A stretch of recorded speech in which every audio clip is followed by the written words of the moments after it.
Collaborative reptile breeding is an amazing way for ball python or other reptile breeders to jump ahead in their projects.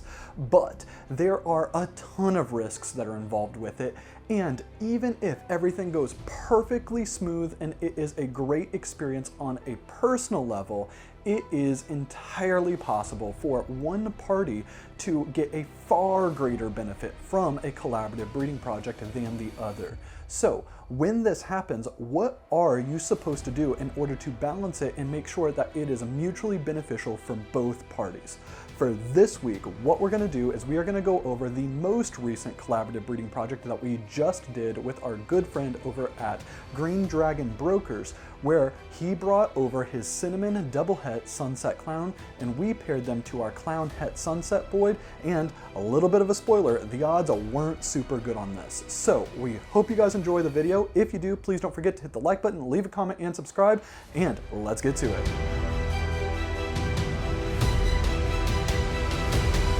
Hey, I'm Shannon Peck from Green Dragon Brokers. I breed out of Central Florida, and what brought me up here was the opportunity to have a collaboration breeding with Leviathan snakes on a double het sunset clown female cinnamon that I have. Shannon reached out to us in, I think it was the winter of 2023, and he approached us about this idea, about the idea of sending his cinnamon double het sunset clown girl to us and that we would breed it to our clown het sunset boy. Last year was my first year breeding ball pythons, and I only produced 2 clutches. I bred a banana cinnamon yellow belly to a normal, and that was my second clutch. And my first clutch was a double het sunset clown to a cinnamon double het sunset clown female to a double het sunset clown male. And lo and behold, the first egg I hit was a sunset. And the last egg I hit in the clutch, 6-egg clutch, was a sunset. The 4 in between were not. So by having us pair our clown het sunset boy, it would increase our chances to get the sunset clown, and it meant that there was a 1 in 2 chance that every single baby would be a clown, so it was a good way to prove out whether or not his animal was a clown. And while there is shed testing to see whether or not your animal is a clown or het clown or anything like that, Shannon got this animal as a double het. So with that, he didn't really think that it needed to be shed tested. He just wanted to have a way to increase the odds in order to get those visual clowns. So I had another collaborative breeding project that I had done, and a gentleman was trying to hit a dreamsicle, and I had a visual I had a double het female, and he had a visual male that was het for pied. And so that went well. And as a result of that, that led me to thinking about doing other collaborations. And what really interested me and sparked me with you was that in the first year of breeding her, I never hit any clowns. I hit 2 sunsets, but I didn't hit any clowns. And so I don't have any female adult breeder sunsets with recessives, and I was pursuing that. So that was really intriguing, that you had a male that was a visual clown and het sunset, and here I have this double het sunset that I didn't have any plans for this year that would have advanced the project. I mean, I could have made my own hets, but then they would have taken the same time. So we ended up writing up an agreement, and the spirit of the agreement was a 50-50 split. But with this, it went down that we were going to get the first pick and that he would get the second pick, and we'd alternate. But overall, the idea of this is that we would get a 50-50 split between this clutch, and we would make it right depending on exactly how the odds broke down. So we ended up getting the female, we put her in quarantine, and then after quarantine we started pairing her, and her and Kit, our clown het sunset boy, locked up right away. And because they were locking up, we would send pictures to Shannon when they locked, so that way he was informed on the process, and she started building follicles realistically immediately. And she ended up going into a pre-lay shed, and again, sent more pictures to Shannon, and finally she laid her clutch. So, you know, you're sitting down with one of your favorite animals. First of all, I'm in this business for two reasons: people and the animals. The people because they are the children of God, and animals are a reflection of His creativity. And so I get to see both of those things. And so you're sitting down there praying basically that your animal that you have trusted, that you love, is in good hands. Knowing both you, Stephen and Courtney, well enough that I had trust, and so it was so smooth. I just waited, and I would get an update, and I would wait, anxiously be waiting, and try not to bother you because you're so busy. And then the next update would come. So I was always felt really well informed. Always felt like I was in the loop, knew what was going on. You told me exactly when, she did a lock, when she went into her pre-lay shed, how many days, when the day was we come to clutch, which brought me to Aiken, South Carolina. While there was only 6 eggs, that is a roughly normal size clutch for ball pythons. So we're like, okay, this is gonna be pretty easy. There's gonna be 6 eggs in this clutch. That means that each of us are gonna get 3. It's gonna be a pretty even split. We don't have to worry about an extra egg from it being an odd number clutch.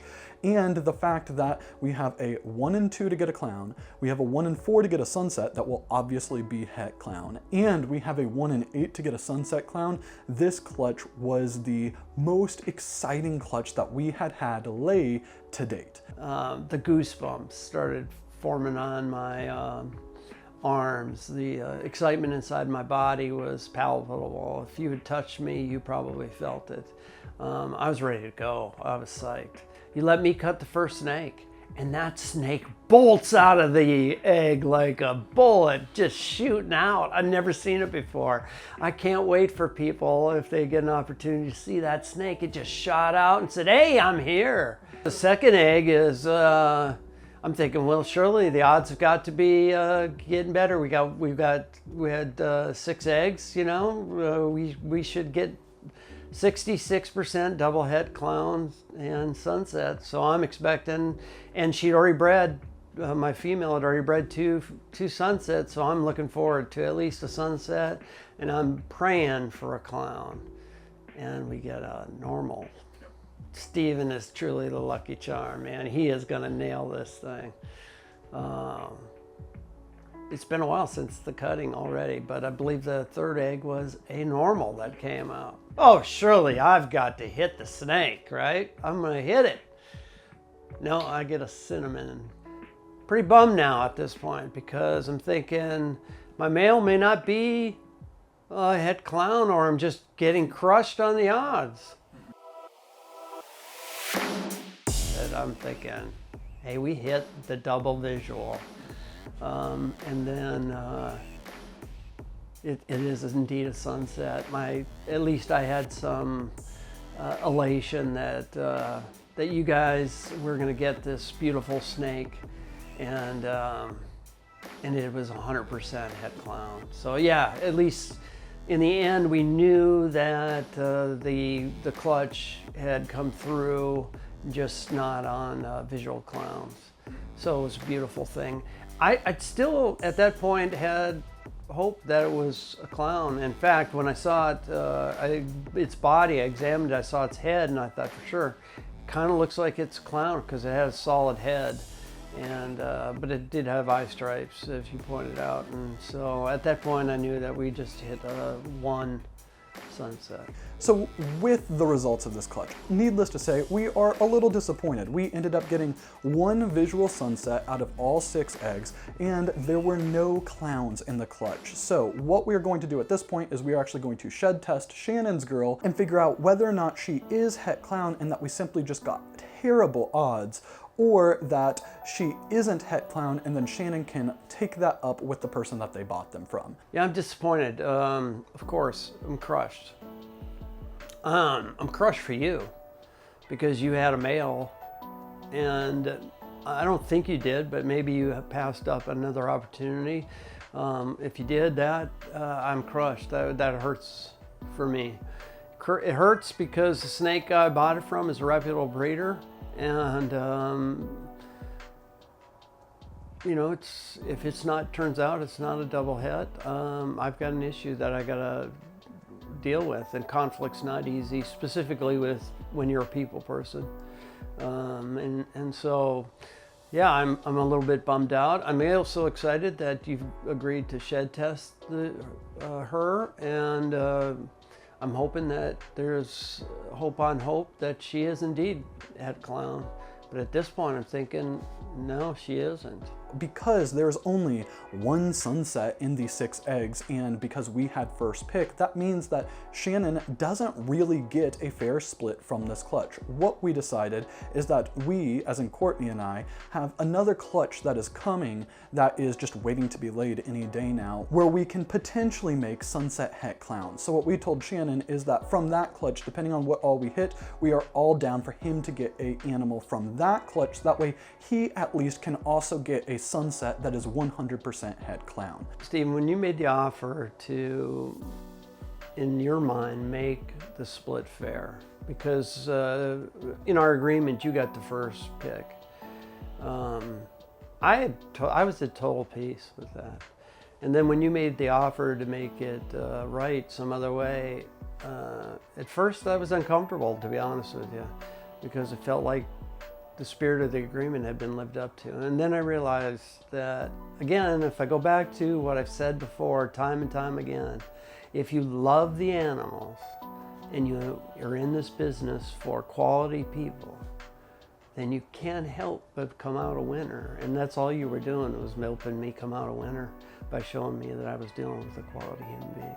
I like to end things on a spirit-filled note and reach people and tell people that I was living a life of reclusiveness until I got involved in this hobby, and I've come out of my shell specifically because these animals brought me out of it. It has brought me back out of a shell with a relationship with numerous people that I would never have had relationships with, types of individuals that I never thought that I would click with. It has given me relationships with my children, and now has given me the opportunity to be married and have a wife.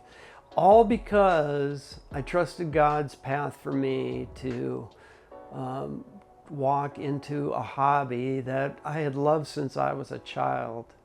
And so I would just end by saying that in this crazy life, you know, do things you love, and love will come back to you. Overall, it is an okay clutch. The odds were pretty terrible, but the experience of doing a collaborative breeding project with Shannon was awesome.